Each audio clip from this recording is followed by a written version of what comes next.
Nueva Escocia cuenta con uno de los mejores puertos de aguas profundas del planeta, que en el siglo XIX fue una próspera potencia marítima mundial. Debería haberse convertido en el indiscutible centro económico y cultural de la costa este de Canadá.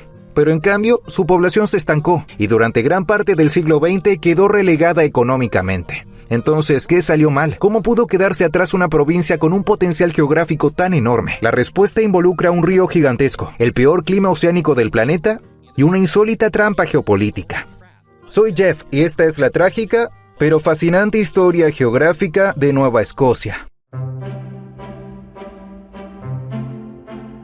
El terreno físico de Nueva Escocia ha sido al mismo tiempo su mayor ventaja histórica y su principal limitación. Geográficamente, Nueva Escocia es una península, aunque llamarla así casi se queda corto. En esencia es una isla disfrazada de provincia continental. Es una masa terrestre de unos 580 kilómetros de largo, que se adentra con fuerza en el Atlántico Norte, unida al resto de Norteamérica por una franja de tierra sorprendentemente frágil y estrecha, llamada Istmo de Chignecto. En su punto más angosto, este istmo mide apenas 24 kilómetros.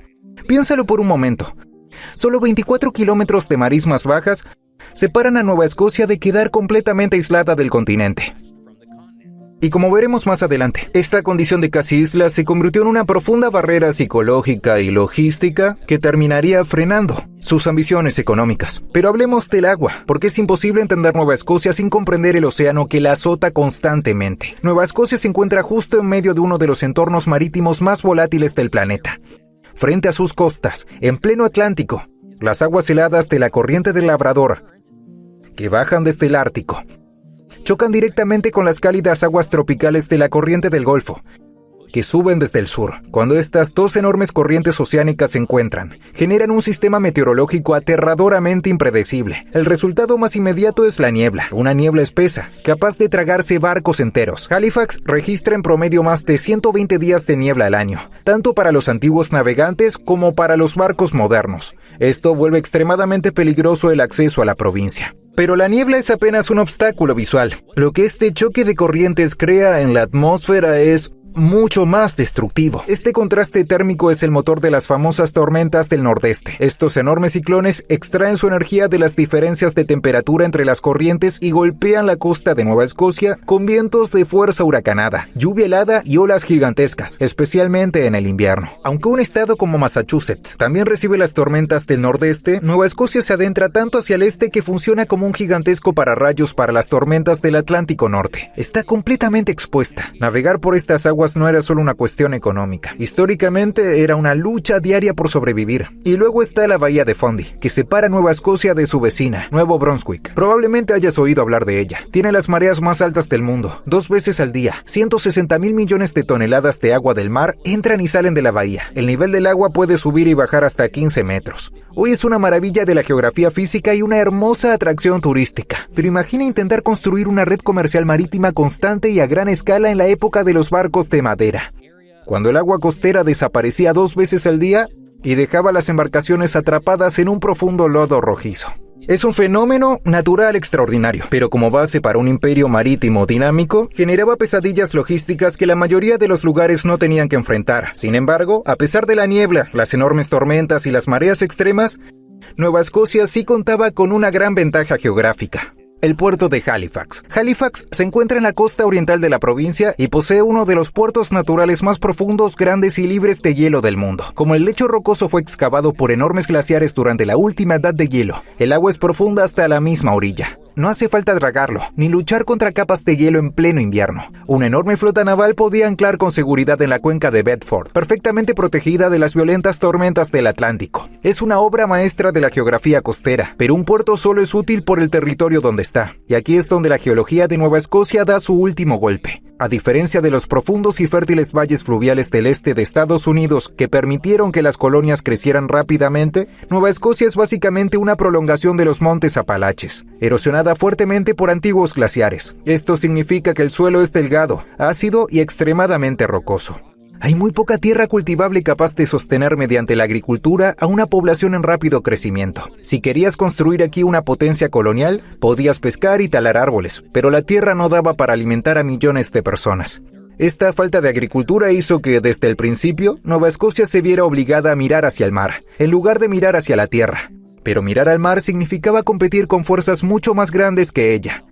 Así que tenemos una provincia accidentada, rocosa y casi insular, azotada por el clima más extremo del mundo, separada del continente por una estrecha franja de lodo, pero dotada de uno de los mejores puertos del planeta. Era una base de operaciones perfecta. ¿Pero era un lugar al que 1 millón de personas acudirían para tener una nueva vida? La respuesta está en quienes realmente intentaron dominar esta península salvaje. En un momento veremos exactamente cómo los primeros habitantes de esta región se adaptaron de forma brillante a su difícil geografía. Ya sabemos que Nueva Escocia es una península dura, rocosa y azotada por el clima, que se adentra en el peligroso Atlántico Norte. Es un lugar intimidante, pero durante miles de años, antes de que los primeros barcos europeos aparecieran entre la densa niebla del Atlántico, estas tierras fueron un hogar próspero. Esta región, que abarca lo que hoy son Nueva Escocia, Nuevo Brunswick y la isla del Príncipe Eduardo, era conocida como Mi'kmaq, el territorio tradicional y nunca cedido del pueblo Mi'kmaq. A diferencia de los europeos, que más tarde intentarían someter este territorio rocoso, los Mi'kmaq se adaptaron de manera brillante al entorno. No intentaron construir grandes ciudades agrícolas sobre un suelo delgado y ácido. En cambio, llevaban un estilo de vida altamente móvil y estacional. En verano, establecían campamentos costeros para pescar en las ricas aguas del océano y recolectar mariscos.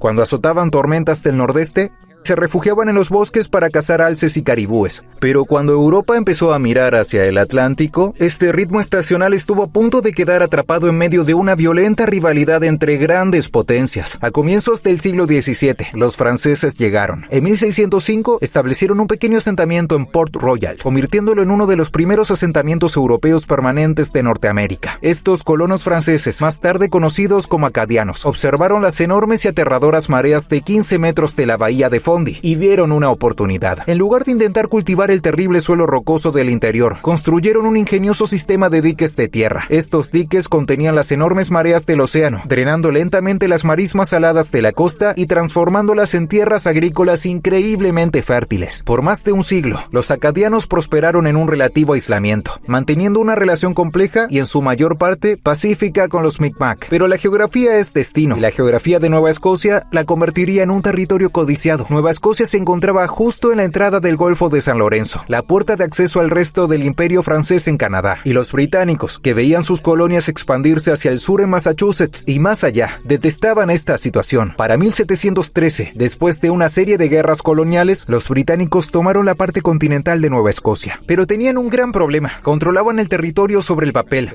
pero la población seguía siendo enteramente acadiana, francófona y católica.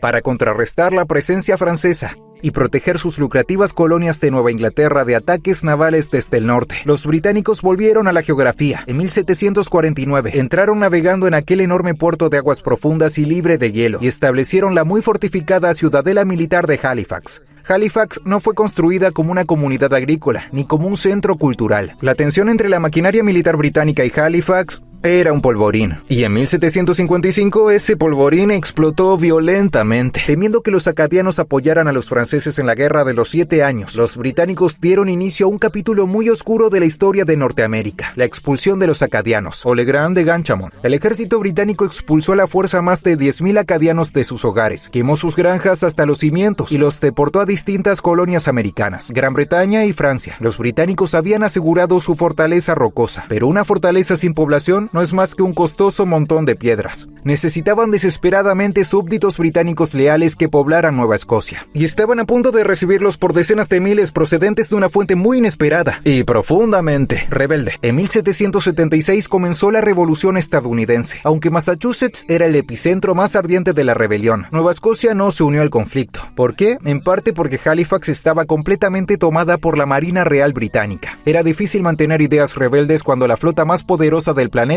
estaba estacionada en tu patio. Nueva Escocia llegó a ser conocida como la 14ª colonia, la que permaneció leal a la corona. Cuando los británicos perdieron la revolución, más de 30,000 refugiados, conocidos como lealistas del Imperio Unido, huyeron de los recién creados Estados Unidos y llegaron a Nueva Escocia. Entre ellos había miles de lealistas negros, a quienes les prometieron libertad si apoyaban a los británicos. De la noche a la mañana, la población de Nueva Escocia se disparó. Durante un breve momento, pareció que esta llegada masiva de personas podía ser el impulso impulso que necesitaba la provincia para convertirse en una potencia económica que rivalizaría con las colonias que se separaron. Y durante un tiempo, en el siglo XIX, realmente funcionó. Esta etapa pasó a ser la edad de oro de la navegación de Nueva Escocia. La provincia aprovechó su geografía a la perfección. Tenía madera en abundancia, puertos profundos y una población que conocía el mar. Nueva Escocia se convirtió en una potencia mundial de la construcción naval de madera y el comercio. A mediados del siglo XIX, esta península relativamente pequeña y rocosa poseía una de las flotas mercantes más grandes del mundo. Era rica, próspera y ferozmente independiente.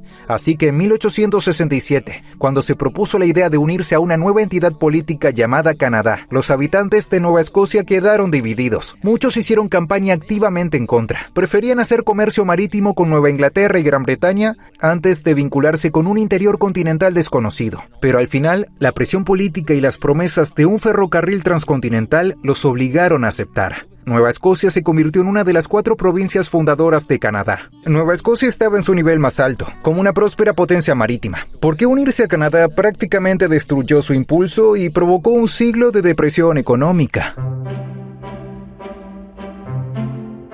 Para entender la caída de Nueva Escocia hay que observar la dura realidad de la economía continental. A finales del siglo XIX y comienzos del XX, el mundo estaba cambiando rápidamente. La edad de oro de la navegación fue reemplazada muy pronto por la era del hierro, el vapor y finalmente el ferrocarril. La riqueza ya no dependía únicamente de extraer recursos del océano. Ahora dependía de transportar en masa productos industriales hacia el profundo y próspero interior del continente. Las colonias de Nueva Inglaterra lo entendieron. Lograron conectar su gran puerto de Boston con el oeste estadounidense en expansión mediante extensas redes ferroviarias. Nueva Escocia necesitaba desesperadamente hacer lo mismo. Tenía que convertirse en la puerta de entrada al interior de Canadá, pero estaba a punto de recibir 2 golpes geográficos brutales e inevitables que la dejarían completamente fuera de juego. El primero llegó por el agua. Si observas un mapa del este de Canadá, verás una vía navegable muy importante en el planeta, el río San Lorenzo. Este enorme río es prácticamente un atajo geográfico para Norteamérica. Funciona como una gigantesca autopista oceánica que penetra en el corazón del continente y termina conectando con los grandes lagos. Para una compañía naviera que venda productos en Montreal, Toronto o incluso en el medio oeste de Estados Unidos, el San Lorenzo era la opción evidente. ¿Por qué navegar hasta Halifax, gastar dinero descargando la mercancía en un tren y pagar para transportarla miles de kilómetros, cuando podía simplemente pasar de largo frente a Nueva Escocia navegando por el río San Lorenzo y dejar la mercancía exactamente donde estaba la población y las fábricas? No tendría sentido. El río San Lorenzo permitió que el comercio pasara de largo frente a Nueva Escocia.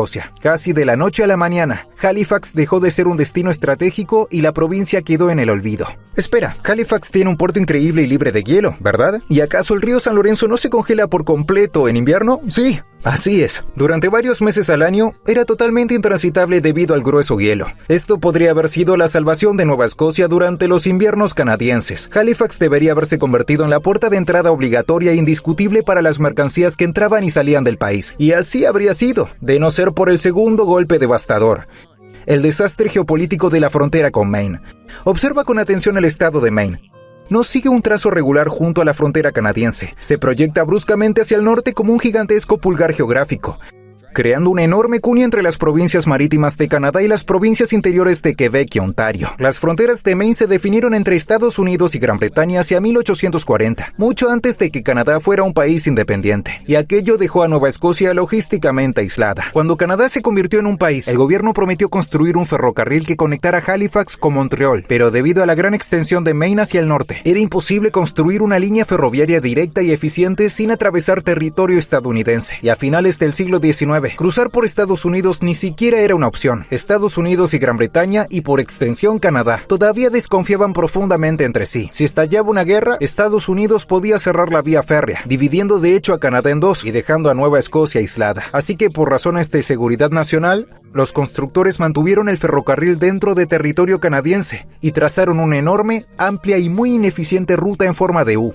La línea debía dirigirse hacia el norte, antes de girar finalmente hacia Montreal. Este desvío fue una pesadilla logística. Añadía cientos de kilómetros adicionales al trayecto y hacía que transportar mercancías desde Halifax fuera increíblemente lento y demasiado costoso. De hecho, el desvío ferroviario era tan abruptamente caro que las empresas canadienses de Montreal y Toronto descubrieron que resultaba más barato cargar sus exportaciones de invierno en un tren, cruzar la frontera hacia Estados Unidos y enviarla desde puertos estadounidenses como Portland, en Maine, o Boston, en Massachusetts. Y esa es la gran tragedia de la geografía de Nueva Escocia. Era el equivalente continente geográfico de Massachusetts, pero atrapada por todo lo que la rodeaba. En verano, el río San Lorenzo la volvía completamente irrelevante. En invierno, la frontera geopolítica de Maine hacía que utilizarla fuera demasiado caro. Estaba físicamente aislada por el estrecho istmo de Chignecto, comercialmente ignorada por el río y separada de su propio país por una frontera internacional. Mientras Massachusetts usaba sus ferrocarriles para el dominio continental, Nueva Escocia quedó aferrada a su península rocosa y cubierta de niebla. Durante gran parte del siglo XX, la provincia sufrió una grave fuga de talento, ya que sus jóvenes se marchaban hacia Toronto o Alberta en busca de trabajo. Solo en los últimos años, con el auge del trabajo remoto, el crecimiento de su propio sector tecnológico y una renovada valoración de su gran estilo de vida costero, Nueva Escocia ha comenzado a experimentar un gran resurgimiento de población y riqueza. Pero incluso con todo eso, su población apenas superó recientemente el 1 millón de habitantes, lo que convierte a toda la provincia en una región con aproximadamente 1/10 parte de la población del área metropolitana de Toronto. Nueva Escocia es una provincia verdaderamente fascinante. Su conexión con los cajunes de Luisiana, la extrema geografía física de la bahía de Fundy y, por supuesto, su particular forma peninsular la convirtieron en una auténtica joya geográfica que muchas más personas deberían visitar. Espero que hayas aprendido todo sobre Nueva Escocia. Si fue así, mira este video sobre la extraña anomalía oculta en Virginia Occidental. Gracias por verme. Hasta la próxima.